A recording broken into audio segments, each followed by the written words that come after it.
Welcome to the Accelerated NLP Training Series. My name is Dr. Tad James, and I'll be with you for our entire 20-set series where we explore all of NLP. Now, I've been teaching NLP for quite a while. I think the first time I taught an NLP course was in 1984, and I am a master trainer of NLP, having been certified quite a while back. I think it was 1986 I was certified as a master trainer of neuro-linguistic programming. And what I'm going to do is share with you, as best I can, my best thoughts about the most succinct way to learn NLP. The easiest way to learn NLP, I think the way to really focus in, and this tape series is going to share with you what you need to know in order to be able to come and join us at the Accelerated NLP Practitioner Training that you've chosen to come to. Even if you don't come to an Accelerated NLP Practitioner Training, you'll get a really solid background in NLP. One of the things I want to say is that as you go along with your Accelerated NLP Training Series and these series of programs, I think it's probably a good idea the first time you go through it to take notes. And so you may want to look at your notebook. Although that's not absolutely necessary, at least one of the times that you listen to the tape set, you should go through with your notebook so you could actually take notes. If you're coming to the Accelerated NLP Practitioner Training, I think you probably ought to fill out your test as you go. And that'll probably save you a lot of time. We'll set our goals or outcomes on tape number 2 as we listen to the second program in this series. But for now, I want to talk to you a little bit about neuro-linguistic programming. I really love the study of neuro-linguistic programming. It's the study of your mind, and it's the study of how do you successfully recreate excellence. We're going to talk at the practitioner level about a number of things which to me are very, very exciting. I'm intimately involved in the field on a daily basis. I see people doing business consulting on a regular basis. I see people individually in therapy. I see people, I do performance coaching and performance enhancement, and I actually work with clients in education. I see kids on a regular basis. So I'm actively involved in the field doing one-on-one and group work with people on a regular basis and have been doing so for a very, very long time. And so I want to share with you my excitement in the field and as well as the very best of what I know about NLP and how to make it work. And I want to begin for the very beginning, and I want to talk a little bit about this training. If you come and take the Accelerated NLP Practitioner Training with us, we're going to spend about 130 hours total in the entire process. The home study, the tapes, and the reading that we've asked you to do will probably take you about 55 hours. There are 20 programs, and each of the 20 programs that you go through is going to be approximately 1 hour. There are some programs that are more than an hour, and no program is less than 50 minutes.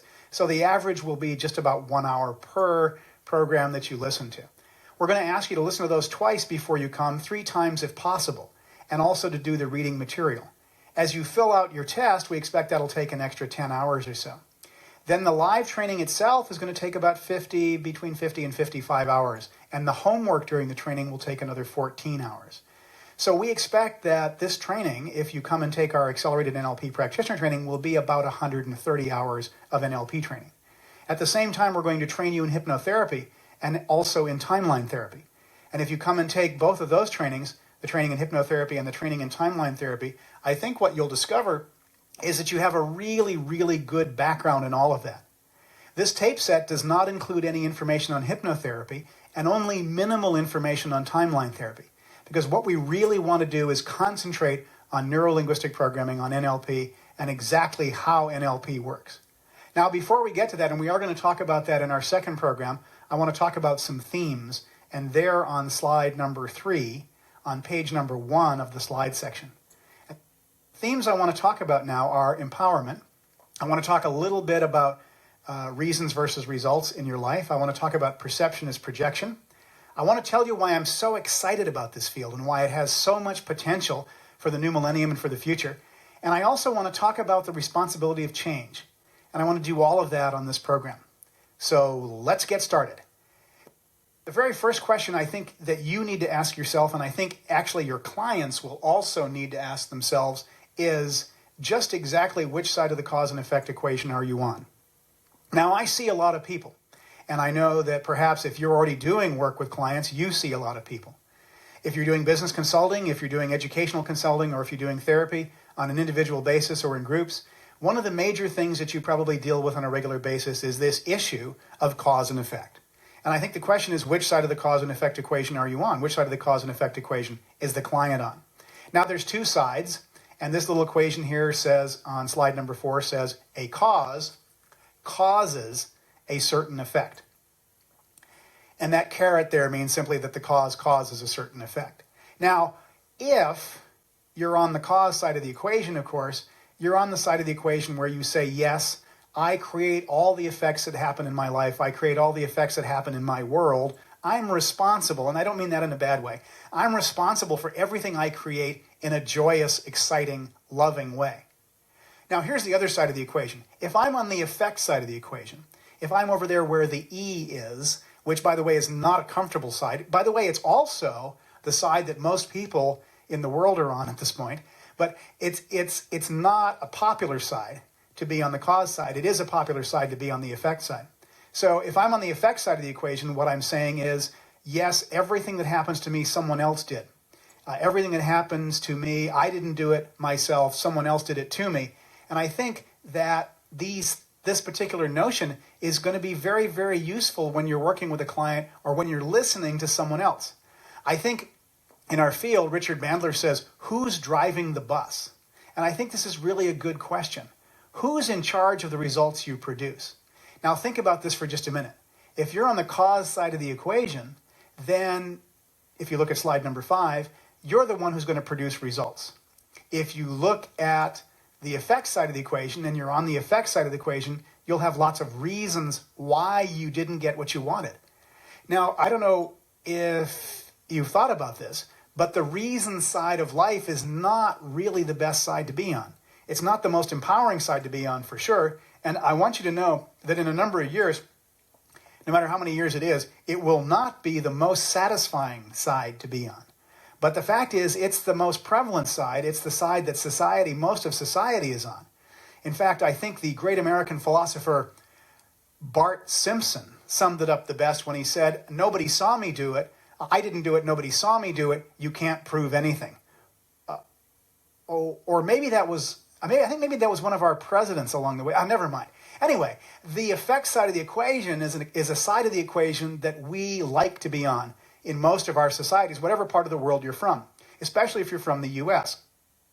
And we have a saying in the United States which goes something like this. If at first you don't succeed, fix the blame fast and sue the SOB for every dime you can get. And of course, you know, the truth is, and we even have ads, and you probably don't, I'm not sure if you have ads like this where you live, but we even have ads on the television where we live that say, you know, if you're injured in an accident, it's not your fault. Find out who did it and come and see these lawyers. Call 1-800-GET-THE-SOB and we'll help you sue them. Well, you know, the thing is, the effect side of the equation is not very satisfying to be on. If you imagine being on the effect equation for the rest of your life and you go out to age 95 and you've never ever had what you wanted in your life, if you've never ever been able to create exactly what you want in your life, then the fact is that's not going to be very satisfying. See, and I know you know people who are stuck like this. And they say something like, well, I would have been a success except if it hadn't been for, and then they'll name someone. And they'll name the tax people, they'll name a business partner, they'll name an ex-wife, they'll name somebody that did it to them, that they didn't do it, but somebody that did it to them, so it's not their fault. Well, the fact is that if we move the client from the effect side of the equation to the cause side of the equation, we're going to change the client's life. We're totally going to change that client's life. And the fact is, your clients come to you on the effect side of the equation. And your job as a practitioner, and whether you're doing business consulting, education, or therapy, your clients will come to you on the effect side of the equation. And they'll say to you, Tad, I'm at the effect of some cause, which is either inside me or outside me, over which I have no control. So the client will come to us at effect. For example, in therapy, the clients come in at effect and say, it's my wife's fault, or it's the business's fault that I work for. In education, and you know, we have all these disenfranchised learners, people that have learning disability, and they can't learn because they have this thing or that thing, that particular problem. In business, we have a salesperson who can't sell because the economy's down, or we have a salesperson who can't sell because the economy's up, or sideways, or bonds are up, or who knows what. Your job as a practitioner of NLP in any of those cases is to move the client from the effect side of the equation over to the cause side of the equation. You know what happens when you do that? You'll never see him again. Here's an example. I had a business client come to me, but he said, I've got ulcers right now. Can you help me? And I said, sure. So we did some timeline therapy with the client. We did some timeline therapy, very simple timeline therapy. I would say no more than 3 or 4 hours of timeline therapy. He called me 6 weeks later and he said the ulcers had totally disappeared. Now, he went to the doctor 5 days after working with me. And the doctor said there was no trace of the ulcers, whereas the man had come in with bleeding ulcers. Now, here's the thing, and look for a second. If the client is pushing the cause outside themselves, then they're never going to get enough learning or enough information so that you can create something differently, so that you can create what you want. And I say to the client, as long as you're pushing the cause outside yourself, as long as you're putting the cause out there, then you're giving up your power. You're disenfranchising yourself, and you're giving up your power to someone else. Now, I had an example for one guy came to me and he said, I can't make enough money. So we did timeline therapy with him. We changed some of his values and beliefs using timeline therapy, and his income doubled. Now, the question is, who's at cause here? Well, he moves from being at effect to being at cause, and his income goes up dramatically. And that's total empowerment.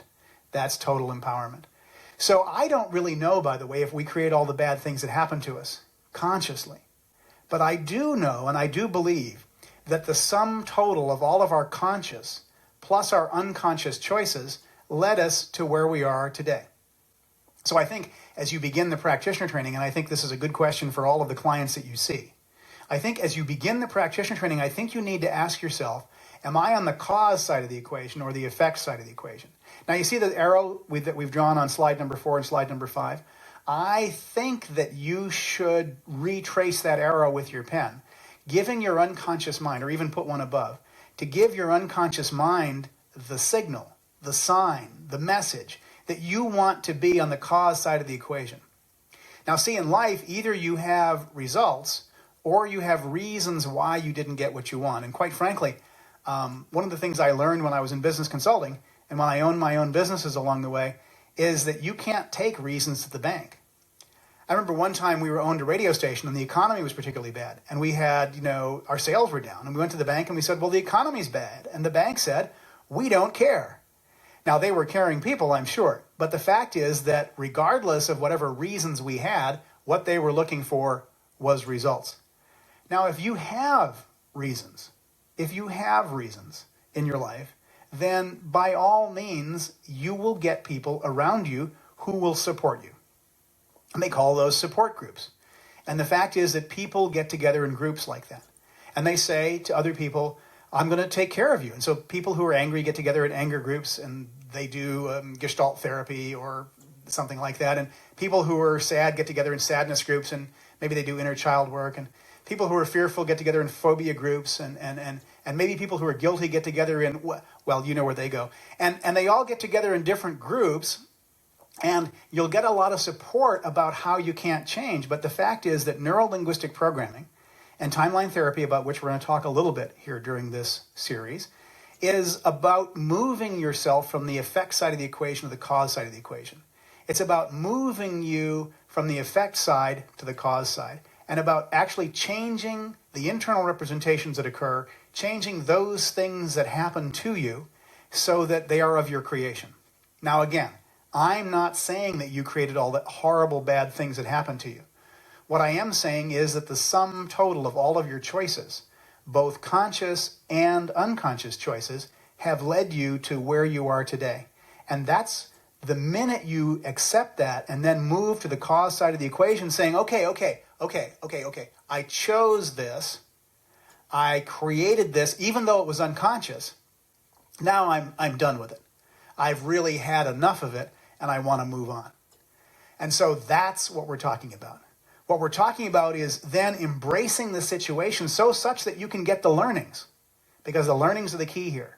Learning is the key. I don't think anybody would consciously create stuff in their life that was horrible. I don't think somebody would consciously create a bad situation in their life.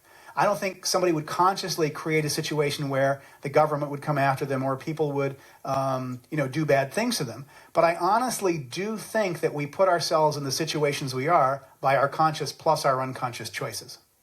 And so having known that, having decided that, then you can also choose where you want to be.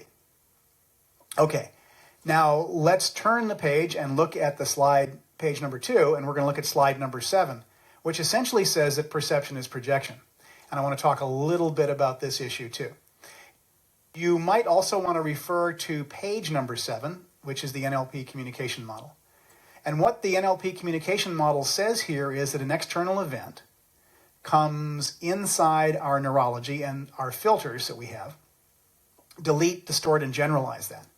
And those filters are time, space, matter, and energy, language, memories and decisions, metaprograms, and our values, beliefs, and attitudes. They filter what our experience is, and then we make an internal representation of it. And the internal representation, if you look at slide number 8, is made up of V, A, K, O, and G. That means visual, auditory, kinesthetic, olfactory, and gustatory, which are pictures, sounds, feelings, and then smells and tastes. And then finally, we label those experiences. See the AD off on the left. We label those experiences with our internal dialogue. Now, what you may not be aware of, look at this carefully now. Your internal dialogue, the information that the words that you use to label your experiences, constitute suggestions which you give to the unconscious mind. The internal dialogue that you use constitutes suggestions which you give to the unconscious mind on a regular basis. So your point of view, your evaluation of your external experience also makes a difference as to what kind of suggestions you're giving to the unconscious mind. Now here's something else. If you look at slide number 7, you'll notice on the right-hand side, we have about 2 million bits of information per second, which are coming into all channels, through all inputs, into the neurology of our human nervous system.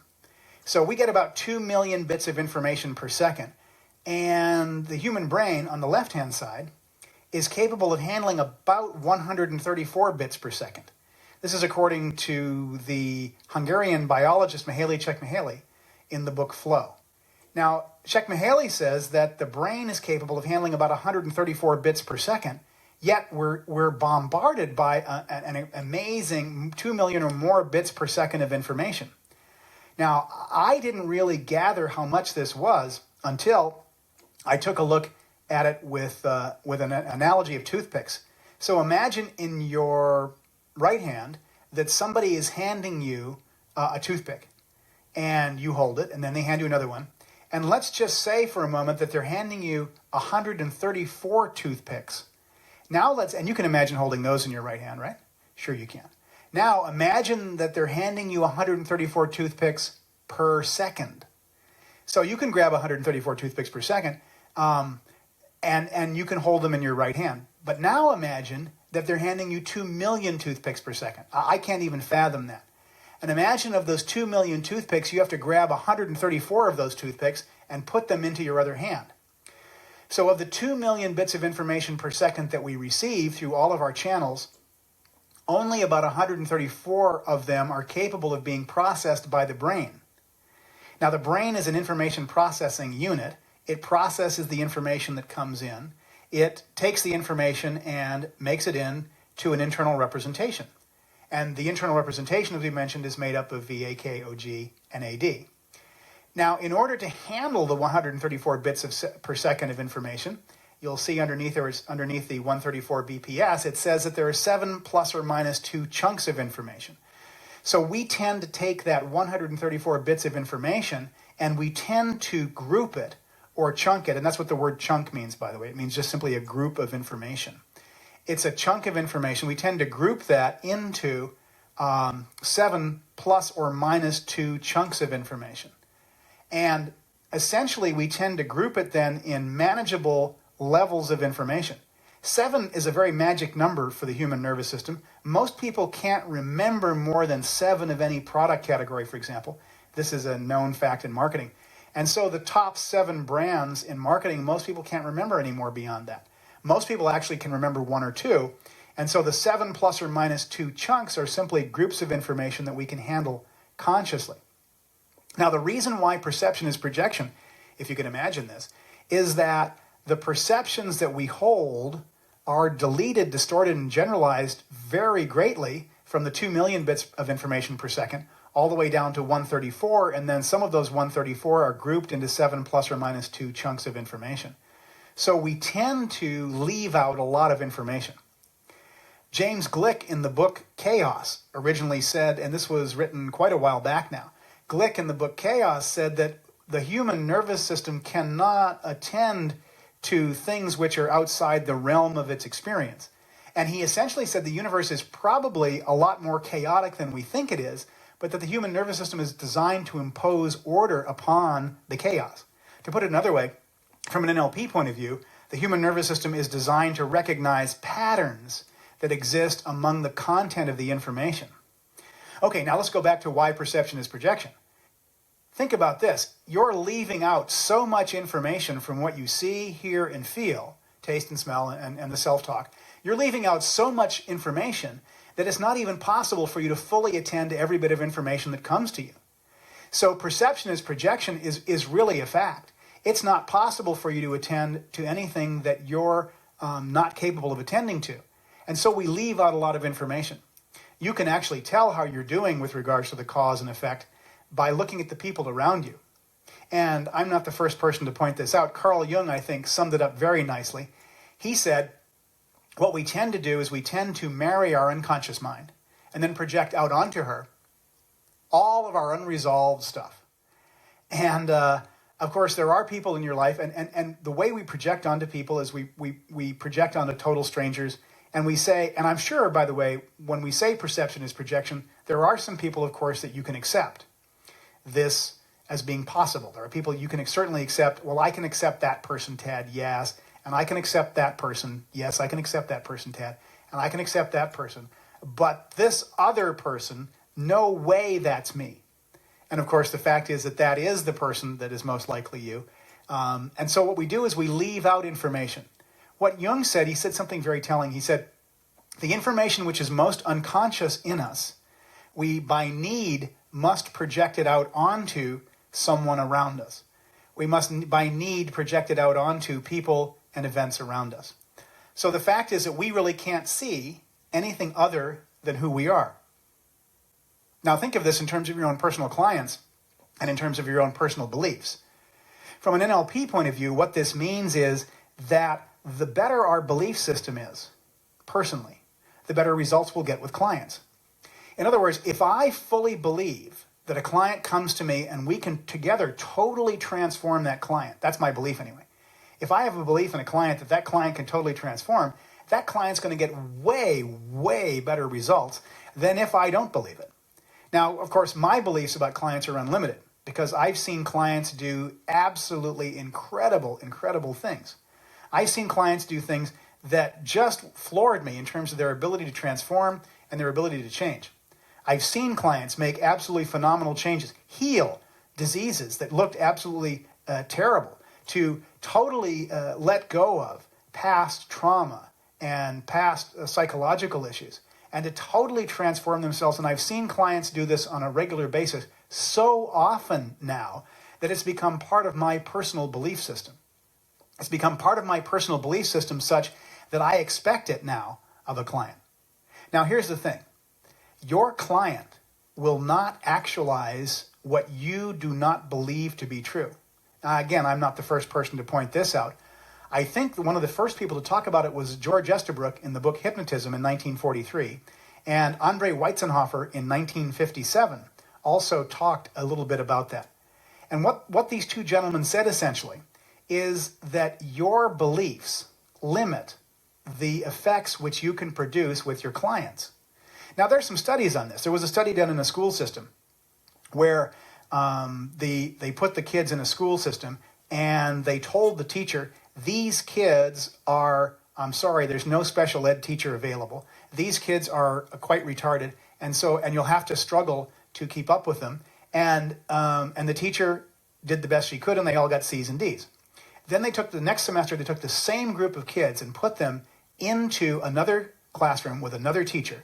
And they told the teacher, these kids are brilliant.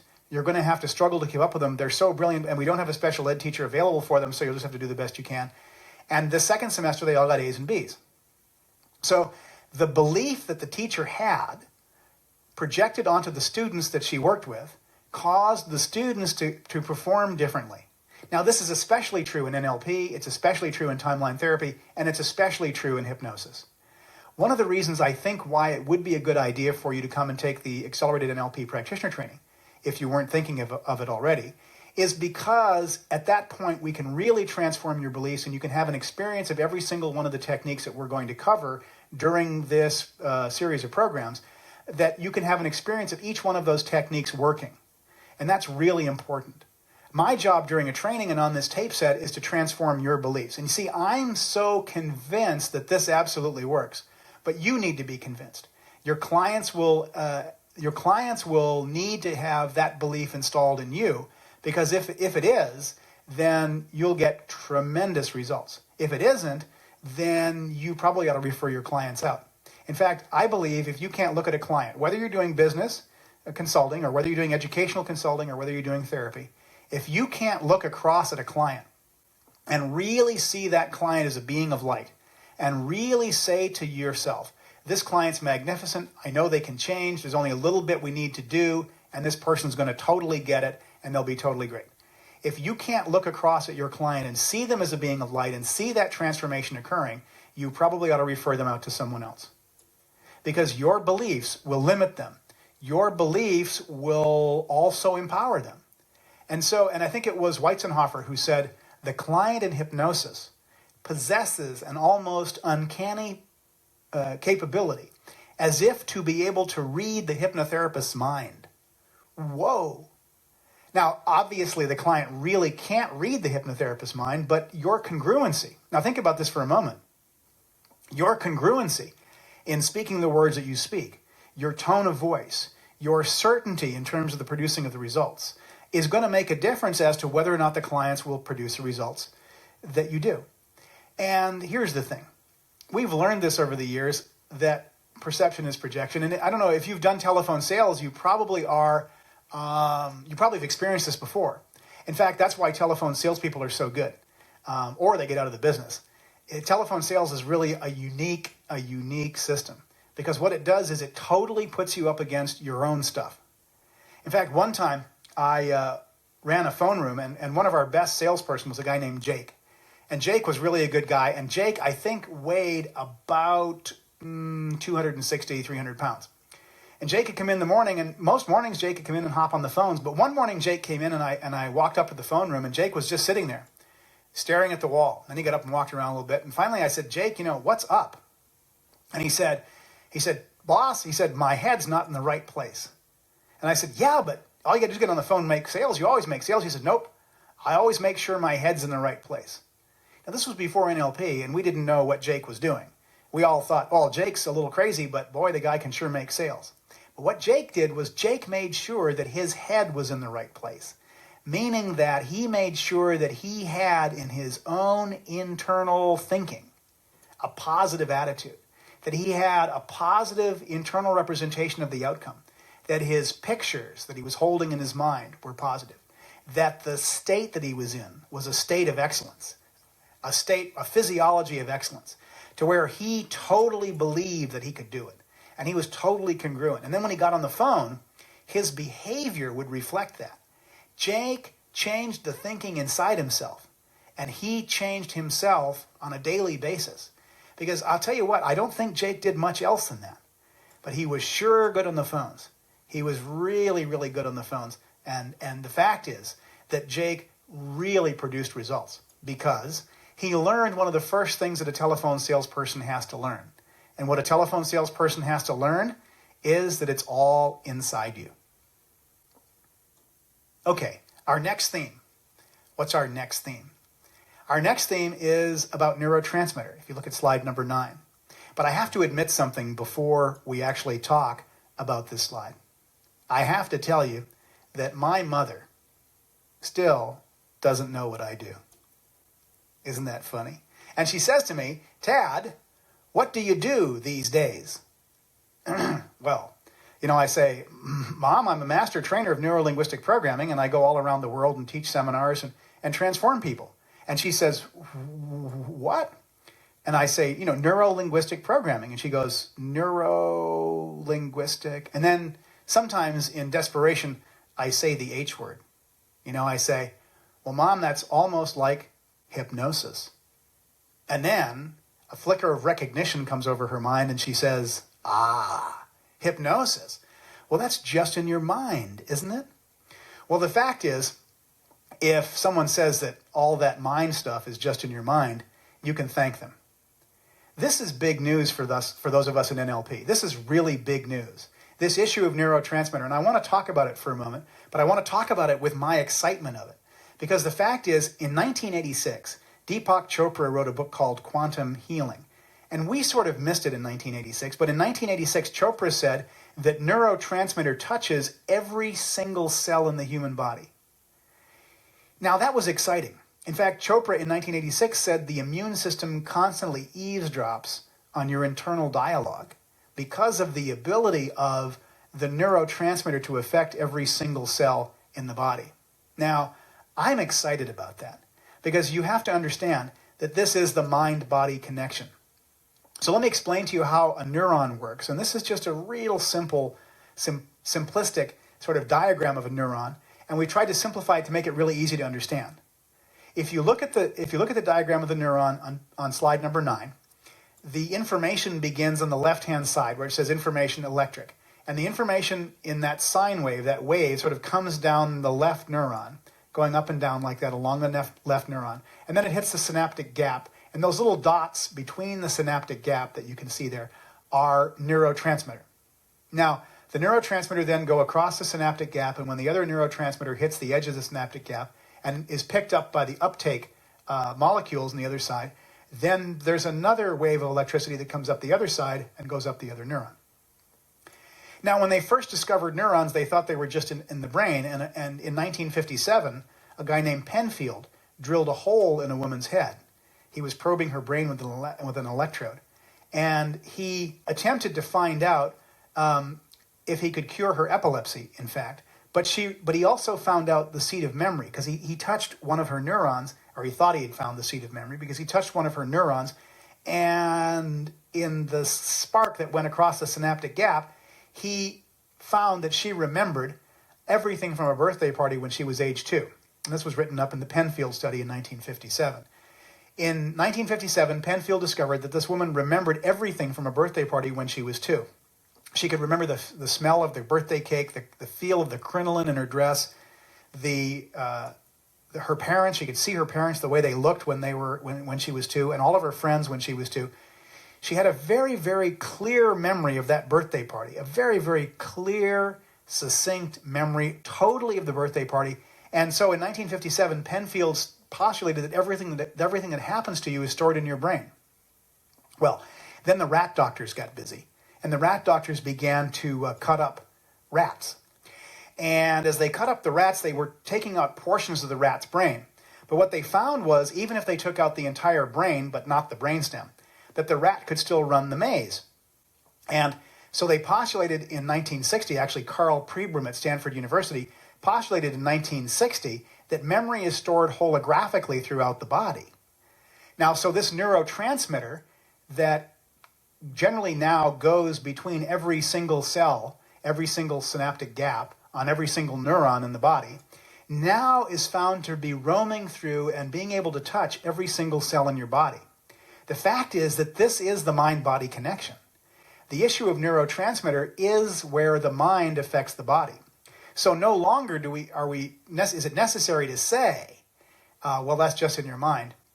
Because the fact is that they found neurotransmitter everywhere in the human body. It's not just in the brain, it's not just in the nervous system, but it actually is available to affect every single cell in the body.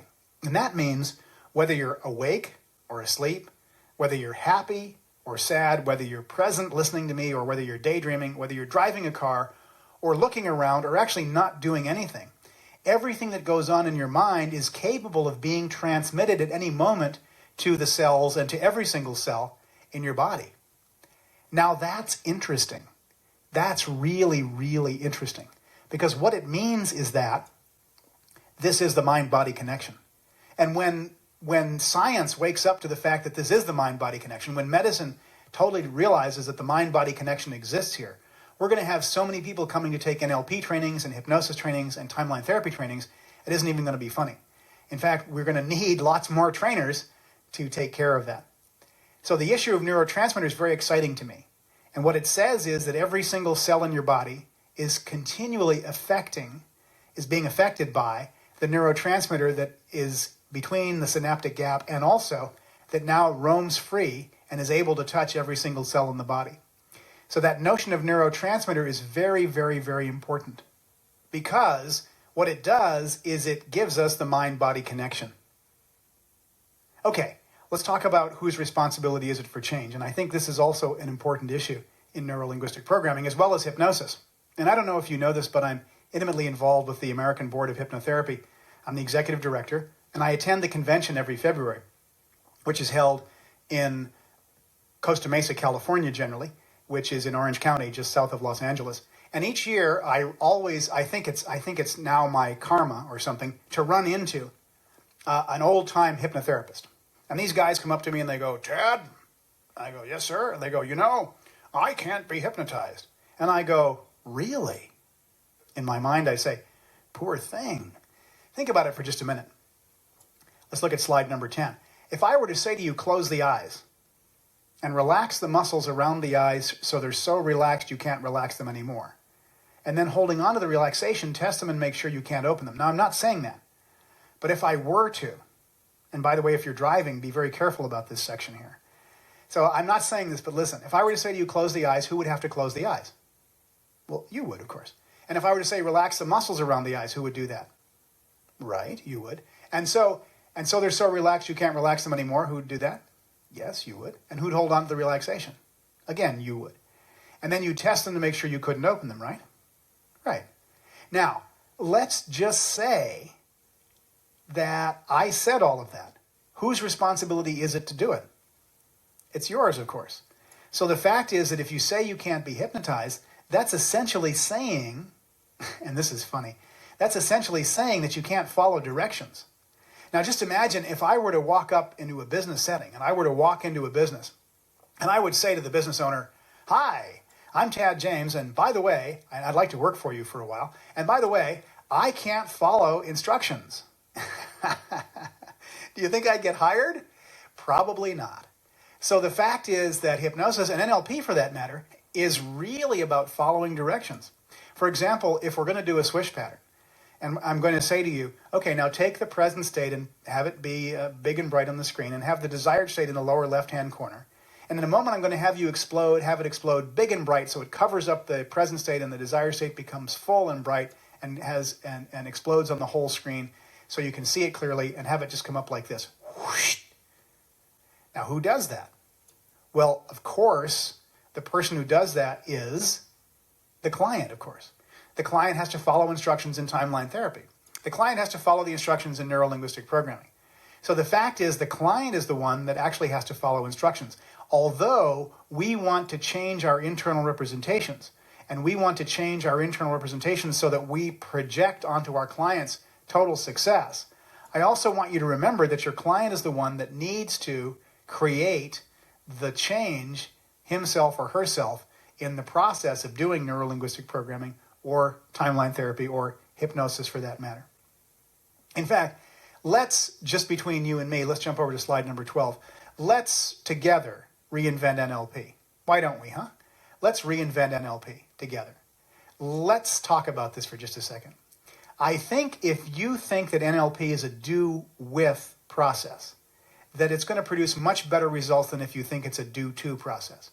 Now, I know many people listening to this tape set have come to NLP because you think you can wield some power over someone else. But the fact is that NLP works way better if you hold in your mind that it's a do-with process rather than a do-to process. A do-to process implies that you have some sort of power over someone. And you say to them, I'm going to do NLP to you, or I'm going to do NLP on you. Well, the fact is, in our little branch of NLP, we really believe strongly in the process of rapport. We strongly believe that it really works for you to get into rapport with your clients because the results will be so much better. So I'd like to reinvent NLP if I could, and I'd like to reinvent it this way. If you think of an induction, what the word induction means, as in trance induction or as in hypnotic induction that we might do at the end of some of our sessions on this particular set of programs. If I had a coil, and by the way, this is the best I can do with PowerPoint. If I had a coil, and there's one coil on the left, and that's a diagram of the coil on the left, and there's some AC current coming into the coil. And then I have a coil on the right, and they're both copper. That if I run the current through the first coil on the left, it will induce a current on the coil of the right. And the reason why it induces a current in the coil on the right is because the coil and both coils are the same. They essentially seem to be the same to each other, which is the basis of rapport. So I would like to suggest that NLP and hypnosis is the induction of a profound change in the state of consciousness of a client through a cooperative flow of energy and information. And through a cooperative flow of energy and information and ideas is really, really important. That if you treat the client with love and respect and you get into rapport with the client, that your results will be infinitely better than if you try to shove NLP down their throat, or if you use it as a one-upsmanship, or you use it in a way which puts the other person down. So I would really fully encourage you to make sure that as you do this NLP processes, any of the NLP processes or any of the techniques that you're going to learn on this tape set, that you remember that it's a do-with process. It's something where you have rapport. And now the final piece is, and this is really interesting, if my copper coil on the left has 5 winds and my copper coil on the right has 10 winds, then I will get back twice as much voltage or twice as much that comes out the other side as what I put in. That's really exciting too, because that means that if I put in a sufficient amount of rapport, to carry the metaphor one step further into NLP, if I put in a sufficient amount of rapport, I will certainly get magnificent results out the other end. Okay, let's talk for a moment about value, and I think this is also important. And I want to talk about it from another point of view. And this is the point of view of what kind of value do you get for the money that you spend. When you go out and buy a blender, I've had people who bought a blender and they told me, I didn't get value from this blender. I didn't like the blender. I didn't get value from it. I've actually had people who bought a car tell me they didn't get value from the car. They bought a car and they didn't get value from it. I have people who've told me they go out to dinner and they didn't get value from the dinner. Now, obviously they ate the food, but they still didn't get a value from the dinner. And I've had people go out and purchase a service and tell me they didn't get value from that. Now, the way most people spend money, and if you've seen me do this at A Secret of Creating Your Future, or if you will see me do this at the practitioner training, but the way most people spend money is they take $1 out of their pocket, and then they owe this person $1, so they go, oh, all right, take it. Here, take the $1, doggone it, just take it. And they slap the $1 down on the table. And that sort of attitude when you spend money actually metaphysically stops the flow of energy of the money coming to you. If you spend money and prosper the other person, if you give it to them and say, here, thank you for the work that you've done. We really, really appreciate the work that you've done. Thank you for that. And the same thing is true when you take a training or when you listen to a tape set. I go and take several trainings every year. In fact, we just finished a training that we took in one of our advanced training courses. And the fact is that we purchase trainings on a regular basis. We do this because every single training that we take, we get value from. And I love to go to trainings. I love to take the training, and I love to continue to learn and get value from learning. I really get value from learning and going through and learning new things and learning how to use them. But the fact is that the value that I get depends on me. I think that if I sufficiently pay attention, that I'll find something valuable in just about everything that I purchase and everything that I do. But I also remember that the value depends on me. Okay, let's talk about our next theme. Our next theme is excellence, and for this we can turn to page 3 of the slide pages in the back of the book and slide number 13. The next theme is excellence. And I think excellence is a real important issue. Excellence is a very, very, very important issue. Why is excellence an important issue? Because I think today, in many areas, people are not as excellent as they could be. You're not listening to this tape set because I just managed to pass my NLP training. I think if you come to the NLP practitioner training, the accelerated NLP practitioner training, you'll find that you move to a whole new level of excellence. And I would encourage you, as you listen to this tape set, as you listen to these programs, I would encourage you to be very, very sure that you want to move to that level of excellence and pay attention to what is it that makes you excellent, rather than just getting by. I mean, if you came to a brain surgeon and he said, "Hi, I'm a brain surgeon and I just managed to pass," yikes, "my NLP," or "I just managed to pass brain surgery. I got a C minus." I'd be a little nervous about that, wouldn't you? So what you really want is you really want someone who is in that level of excellence, which is way out on the right-hand side of the bell curve on slide number 13. So really, really, really pay attention to that, would you please? All right. Now, the next thing I think we want to do is we want to look at page 5. Page 5. And if you look at page 5, I want to take just for a moment and put this Accelerated NLP Practitioner Training series in perspective of all the other trainings that we offer at Advanced Neurodynamics. I think this is important, and I think it's also important for you to understand that as you listen to this tape program is designed to go in conjunction with attending the training, which is at level number 1 of the right-hand side of this diagram. The Secret of Creating Your Future is our introductory seminar, and if you haven't attended one, it's everything that you want to know about how do you create your future. It's a fun, lively seminar. It's done on 2 days, and we do it all over the world. And I'd encourage you to go to one of those. The Accelerated NLP Practitioner Training is the first level, and this particular product, this particular tape set, is designed to go along with that. We do not cover everything in NLP in this program, but we cover everything you need to know to attend the practitioner training. I think that's really important. So this is about half the information, roughly. The next level of training is the Master Practitioner Training, and that's 15 days. We do the NLP Master Practitioner Training for 15 days, generally 15 days straight. There's a day off in the middle, so the total amount of time is 16 days. At the NLP Master Practitioner Training, we go on with the rest of the body of knowledge of NLP. The rest of the body of knowledge of NLP was very exciting to me because it allowed me to learn how to do conversational change, how to make changes with people in their values, how to work with values. And a lot of what we talk about in values is in the Master Practitioner Training. How to work with meta programs and how to do a personality profiling system very simply and easily. The NLP Master Practitioner Training also includes a sleight of mouth pattern, which are 15 elegant reframes. Sleight of mouth patterns, which are 15 elegant reframes, which allow you to answer objections easily and effortlessly, actually to create your own answers to the objections. In addition, we also go through an introduction to performance skills. We share with you, and obviously it's not a trainer's training, but we share with you the basics of performance, how to do presentations, how to do a presentation to make it understandable, easily understandable, and how do you utilize naturally occurring states in the audience to work with them and to make changes in the audience in that way. The Master Practitioner Training, if you attend one of our Master Practitioner Trainings, also includes Master Timeline Therapy and Master Hypnosis. Level 3 is the trainer's training and evaluation, and that takes 16 days, 12 days for the trainer's training, and 4 days for the evaluation. The NLP trainer's level is a very, very rewarding level to be on. Personally, as an NLP trainer, I've trained hundreds and hundreds of people in how to do NLP, and it's a very rewarding life. It really is exciting, and it's something which is encouraging to me and I really like doing. If you enjoy transforming people, to me, there's no better way to go. And I would encourage you, if you've ever thought about doing something like that, to join us for that training.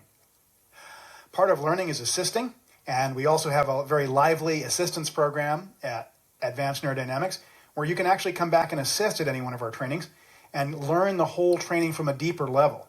I think as one becomes a trainer, it's usually useful to know the behind-the-scenes information of what goes on at a training, and that's a fun way to learn how to do that. And then finally, level 4 is our Master Trainers Development Program. Our Master Trainers Development Program is excellent because what our intention is to take you and to move you to the level that you need to be at to be a most excellent master trainer. So there's coaching and also ongoing classes, and you come and assist at the trainers training and deepen your knowledge of how to be an NLP trainer. We're a full-service company. We offer trainings all the way from the practitioner level all the way to master trainer. And we're one of the few companies in the world that has trainings going all the way to the top level of neuro-linguistic programming. In addition, and some of you may know, that I also have a real interest in the science of Huna. And Huna is a very exciting, very ancient series of techniques that come from Hawaii. As you may know or may not know, I've been trained extensively in this, and we teach Huna in 4 levels also. I think probably if I had to sum up Huna in just a few words, and I think probably that's the best way to do it. If I were to sum up Huna in just a few words, I think I would say, no luna e kahali kaio kama'aleva na nakamaka ea mawani nui kali huala. Oh, that's Hawaiian. And what that means is that you are essentially a being of light, and that you come from the light. You essentially came from the light in the beginning, and you will return to the light in the end, and that you are a being of light. Huna believes that no matter who you are, no matter who you think you are, you're more than that. And so we look at the rest of who you are as a being in the Huna trainings. NLP is very good at knowing who I am as a conscious mind and an unconscious mind, and Huna brings the rest of the person into light. It brings the rest of the person into light as to who I am as a spiritual being, and who I am as, and what's my relationship to the rest of the universe. And so that's what Huna is all about. So to put this training that you're about to attend into perspective, it's level 1 of our NLP series, and our NLP series essentially has 4 levels that you can attend. Okay, now with that, let's move on and talk about our certification standards. And for this, what I'd like you to do is turn to the notebook, page 95 in the back of the notebook. So if you would, go ahead and turn to page 95. And these are the certification standards of the American Board of Neuro-Linguistic Programming.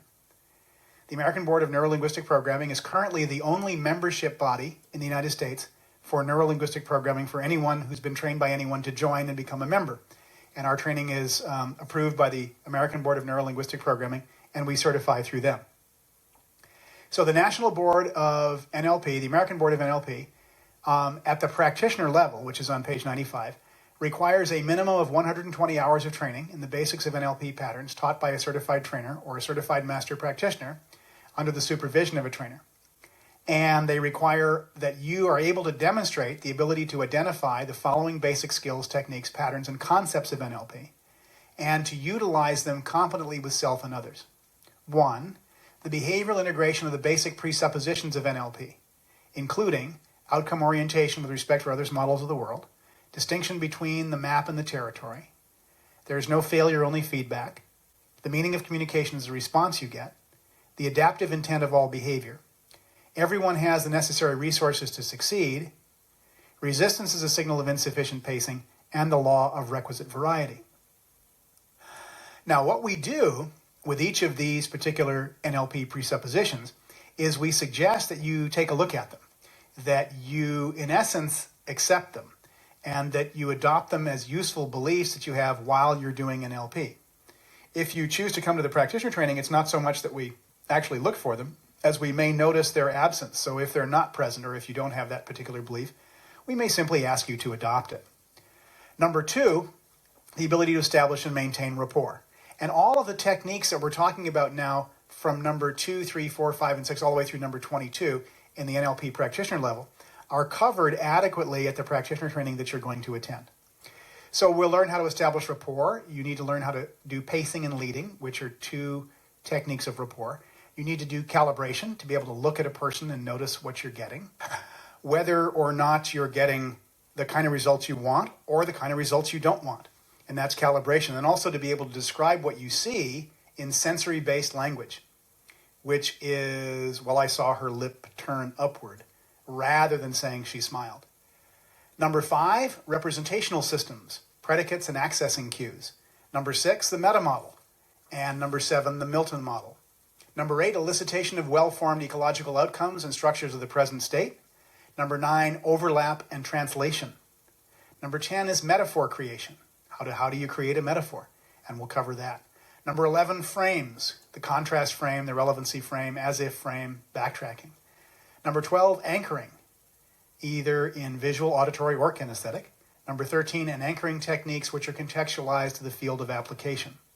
Number 14, the ability to shift consciousness to external or internal as required by the moment's task.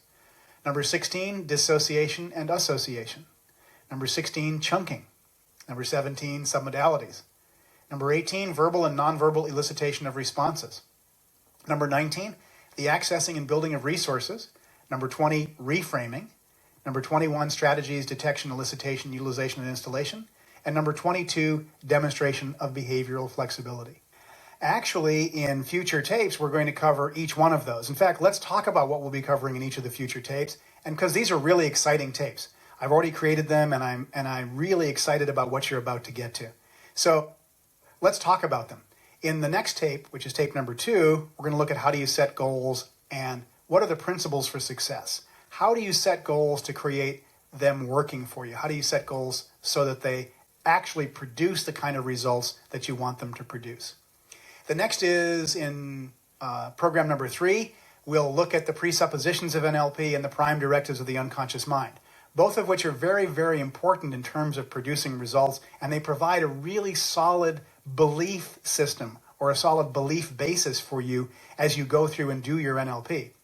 Program number 4 is sensory acuity and rapport, and how do you really look at people and see things you've never seen before, and then how do you get into rapport with them.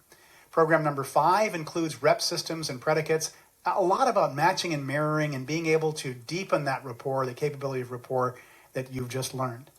Program number 6 is all about submodalities, and we'll learn about drivers and universals, and we'll learn a swish pattern, we'll learn a belief change, and we'll discover how to shift things, how to make shifts at the unconscious level, and be able to create changes for ourselves and others. Program number 7 is all about language.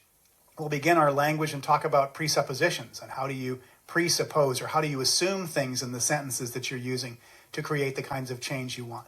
We'll talk about controlling your own personal level of abstraction to specificity, which is called the hierarchy of ideas. In program number 8, we'll look at the Milton model and the meta model. Two ends of the spectrum, the Milton model being very abstract, the meta model being very specific, and how do we use both and what direction do we move people in. Program number 9 is all about anchoring, and we'll talk about collapsing anchors and chaining anchors, and we'll also look at some of the little used techniques in NLP. The little used techniques in NLP that perhaps you may want to look at, and we'll also talk about that. Program number 10 is all about strategies. It's an introduction to strategy, and we'll learn how to elicit strategies and even some examples of how to do this. And we'll actually have an opportunity to notice how do we elicit strategies, and especially the motivation strategy, the reassurance strategy, and even some love strategies. Program number 11, we'll talk about the design and installation of strategies. We'll talk about spelling strategies, dyslexia, and we'll talk about working with attention deficit disorder and the learning state. Program number 12 is reframing, and we'll learn meaning reframes and context reframes and the 6-step reframe, and then we'll go on and learn the NLP model of therapy. In program number 13, we'll learn how to do a parts integration with a demonstration of that, and we'll hear how to do VK dissociation, which is technically not a reframing, but it's more in the therapeutic applications, and so we put it at that point. Program number 14 is about timeline therapy. It's our first program on timeline therapy. We'll learn how to elicit the timeline and how to discover the root cause, and we'll learn how to work with negative emotions, number 1. In program number 15, we'll learn about timeline therapy and how to let go of negative emotions. We'll learn about creating your future and how to put something in your future. We'll also learn how to let go of a phobia, and we'll talk a little bit about couple therapy. How do you work with people in group or with a couple of people, and how do you integrate their relationship and make it work better? Program number 16, the 5-step sales process, and program number 17, the 5-step sales process. We'll talk about how to use NLP in selling. Program number 18 is really exciting to me because it's an integration program. We'll show you how to use NLP in business and education and therapy, and we'll talk about some specifics. In program number 19, we'll elicit your timeline, and we'll also take a journey on the timeline designed to integrate all the things that you've learned. Let me talk for a moment about program number 19 because I think that's real important. I would like to see you as you go through these tapes, if you would, and if you have the time, to listen to program number 19, especially the Journey on the Timeline for Learning. I'd like you to do that after every tape or after every other tape if you possibly could. So if you listen to it at least 5 times during the 20 sessions, or at least maybe even 10 times during the 20 tape programs that you listen to, that would be really exciting, and it would integrate all of the NLP material. So that's a program that's an induction. It's probably not a good idea to listen to number 19 when you're driving a car. In fact, I would avoid that, but I'd make very sure that I listen to it at other times. And then program 20 is simply the conclusion. So that's what we're doing. And this is a really exciting program set. I would really encourage you to listen, and I think the best way to listen is to imagine that I'm speaking to you personally. That's what I want to do. Imagine I'm speaking to you personally, and I'm your personal guide as we together go through the excitement of NLP. Because I'm really excited about this technology, and I would encourage you to use this series to discover how to make changes for yourself and make your life better. That's what it's all about. So come and join us for these programs and let us transform your life. This is the end of program number 1. Come and join us for number 2, which follows next.